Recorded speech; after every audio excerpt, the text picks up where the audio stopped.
1778 विद्यार्थी जिनका चयन हो चुका है, जिनकी काउंसलिंग हो चुकी है, तब नीतीश जी लालू जी के गोद में जाकर सदन में उस दिन भी खड़ा हो जाऊंगा और इसके लिए सरकार को जवाब देना पड़ेगा। इतना रुलाएं आप कि उसके आंख से आंसू भी नहीं आ रहे हैं। देखिए, इस वक्त हम गर्दनी बाग स्थल पहुंचे हैं और यहाँ पर बीएसएससी 2014 के अभ्यर्थी हैं, वो लगातार सरकार के खिलाफ प्रदर्शन करें अपनी मांगों को लेकर। और यहाँ पे और अब जो है बीएसएससी अभ्यर्थियों का समर्थन देने के लिए बीजेपी विधायक देवेश कांत सिंह समर्थन में उतरे हैं। उनसे बात करेंगे। आप स्टूडेंट के साथ उतरे हैं, क्या कहेंगे? देखिए, 2014 से 1778 विद्यार्थी जिनका चयन हो चुका है, जिनकी काउंसलिंग हो चुकी है। ऐसा होता कि यह अगर योग्यता नहीं प्राप्त हुए रहते तो इनकी काउंसलिंग नहीं होती।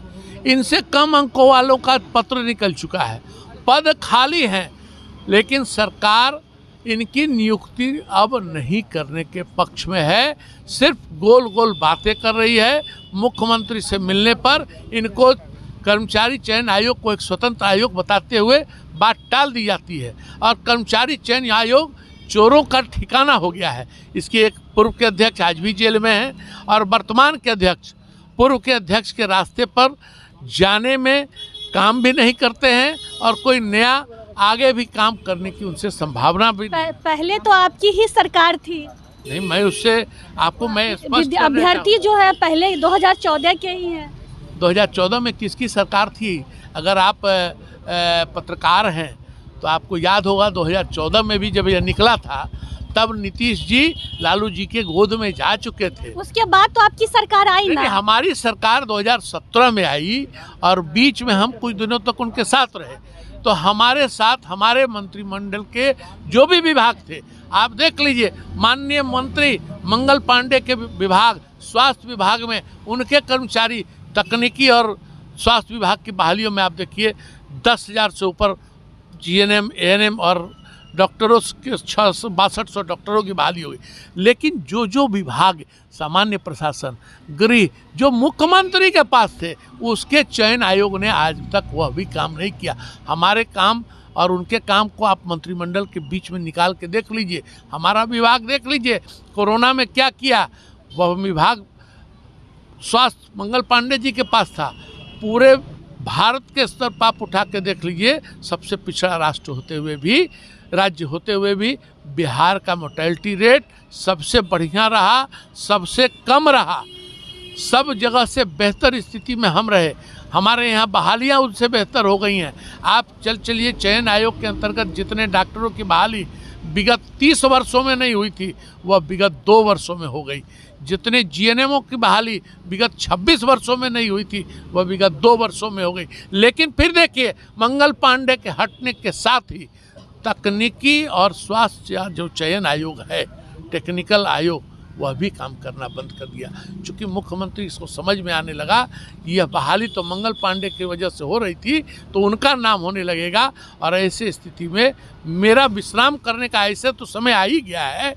कल्याण बिघा में जो हमारे लिए पहले से भी तैयारी चल रही है, वह पूर्व हो जाएगी। इस भय से उन्होंने उस चयन आयोग का भी काम बंद करा दिया। आगे आप कैसे साथ देंगे? देखिए, आगे जो नियमावली के अंतर्गत इनके साथ हमने इनके क्वेश्चन को उठाने के लिए इनको आश्वस्त किया है।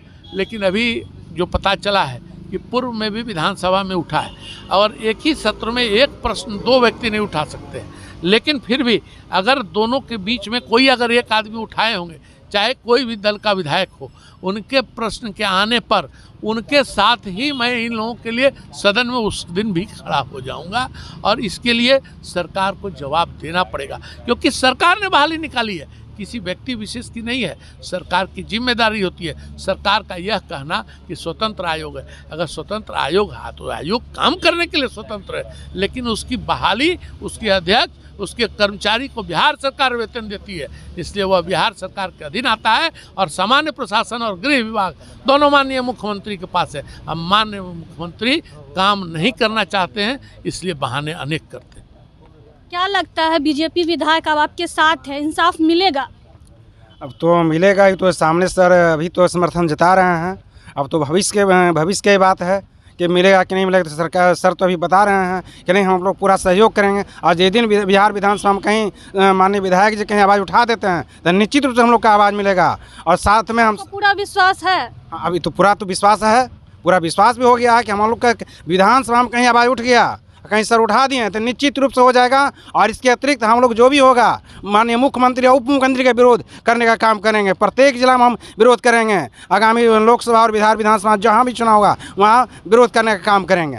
लोकतंत्र में जनता की आवाज़ विपक्ष ही होता है। सरकार को आईना जनता की बातों को पहुंचाना विपक्ष ही पहुंचाते हैं। अगर विपक्ष चाह लेंगे सरकार को तो इस युवाओं की दर्द को वो सब हमेशा आईना दिखाने की कोशिश करेंगे। लोकतंत्र में विधानसभा हो या लोकसभा हो, वहाँ पे जनता की आवाज़, जनता की दुख दर्द कुछ भी हो तो वो विपक्ष के माध्यम से ही सरकार को आईना दिखाया जाता है। आप जो बोले थे वो आप पूरा नहीं कर रहे हैं। आपकी जनता करा रही है, आपकी जनता पर आप कह रहे हैं कि मुस्कुरा रहा है, युवा मुस्कुरा रहा है। युवा मुस्कुरा नहीं रहा है, युवाओं के आँख के आंसू सूख गए हैं। ऐसे इतना रुलाए आप कि उसके आँख से आंसू भी नहीं आ रहे हैं।